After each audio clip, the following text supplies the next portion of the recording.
নমস্কার বন্ধুরা, আজ আমরা এসেছি গ্রাম বাংলায় এক বিশেষ উৎসবে রথযাত্রা দেখতে। শহরের কোলাহল আর আধুনিকতার ভিড় থেকে দূরে গ্রামের রথযাত্রা যেন এক অন্যরকম শান্তি আর ঐতিহাসিককে ধারণ করে। দেখুন কিভাবে গ্রামের মানুষ মিলেমিশে এই রথযাত্রায় অংশগ্রহণ করে। বাঁশ, কাঠ আর রঙিন কাপড় দিয়ে তৈরি এই সাধারণ রথটি যেন তাদের ভক্তি আর ভালোবাসার প্রতীক। শহরের জাঁকজমাট রথের মতো হয়তো এর রূপটা নয়, কিন্তু এর পিছনের আবেগ আর অনুভূতি অনেক গভীর। রথের দিন সকাল থেকে শুরু হয়ে যায় উৎসবের আমেজ। তো হঠাৎ দেখলাম আমাদের সুন্দরবন দ্বীপের সেই বড় ইউটিউবার, তো উনি কি আমাদের এখানে রথ টানতে এসেছিল। ওনার চ্যানেলের নাম হলো রক বংস্টার। আমাদের গ্রাম হলো মালেকানা ঘুমটি। তো আমাদের এই মালেকানা ঘুমটি থেকে রথটি রওনা দিয়েছে কালীতলা বাজারের দিকে। তো আমাদের আপাতত ওই রথটি টানা শেষ হলো। তো আমরা চলে এসেছি যোগেশগঞ্জ বাজার এক নতুন রথের সন্ধানে। তো রথটা খুব সুন্দরভাবে সাজানো গোছানো চলছে। এরপরে একটু পরেই রথটা মাসির বাড়ির দিকে রওনা দেবে। তো বন্ধুরা, তোমরা দেখতে থাকো এবং সঙ্গে থাকো ভিডিওটাকে, আশা করি শেষ পর্যন্ত দেখবেন। আমরা আপাতত গ্রামবাসীরা সবাই একত্রিত হয়েছি যোগেশগঞ্জের বুকে রথ টানার জন্য। আমরা এখন 3 ভাই বোনকে খুব সুন্দর করে সাজিয়ে রওনা দেব মাসির বাড়ির দিকে। হিঙ্গলগঞ্জ ব্লকের যত বন্ধুরা আমার এই ভিডিওটা দেখছো, আমি তোমাদের গ্রামেরই ছেলে। তো এরকম মনোরম দৃশ্য দেখার জন্য আমার চ্যানেলটাকে সাবস্ক্রাইব করুন।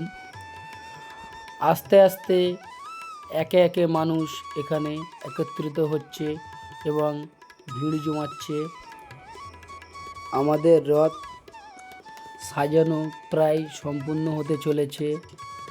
তো বন্ধুরা দেখতে থাকুন, এখানে কত সিভিক ভলেন্টিয়ার্স এবং ভক্তরা জড়ো হয়েছে। এখানে দেখছি থানার পুলিশ প্রশাসনও রয়েছে। ওরা এখানে শান্তি শৃঙ্খলাটাকে খুব সুন্দরভাবে বজায় রেখেছে। আজকের এই দিনে কিন্তু সব মানুষ প্রায় বাড়িতে জিলাপি এবং পাঁপড় কিনে নিয়ে যায়। বাচ্চারা দেখছি পাঁপড় হাতে খেতে খেতে আসছে, সেই মুহূর্তটাও দেখতে কি সুন্দর। তো আপনারা আজকের এই জিলাপি এবং পাঁপড় কে কে বাড়িতে নিয়ে যাবেন এবং কে কে খেতে ভালোবাসেন প্লিজ কমেন্ট করে জানাবেন।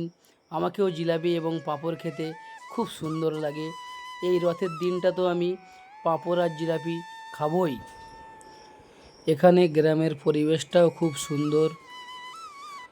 সবাই অপেক্ষায় রয়েছে কখন রথের দড়িটা ধরে টান দেবে। থানার সিটিজেনরাও রয়েছে। রাস্তার উপর দিয়ে গাড়ি চলাচলের একটু অসুবিধা হচ্ছে, কিন্তু ওনারা সেটাকে খুব দায়িত্বর সঙ্গে নিজেদের দায়িত্বটা পালন করছে এবং সব দিকে লক্ষ্য রেখেছে। প্রায় রথ সাজানো সম্পূর্ণ হওয়ার মুখে, রথ টানা শুরু হয়ে গেছে। তো আপনারা দেখতে থাকুন রথটি কেমন দলে দলে সবাই একত্রিত হয়ে রথের দড়ি ধরে টান দিতে চলেছে।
ভিডিওটা যারা দেখছেন চ্যানেলটাকে সাবস্ক্রাইব করে নেবেন, একটি লাইক এবং একটি কমেন্ট করে দেবেন। আবার দেখা হচ্ছে অন্য কোনো ভিডিওতে। ততক্ষণ সুস্থ থাকুন, সতর্ক থাকুন। জয় জগন্নাথ।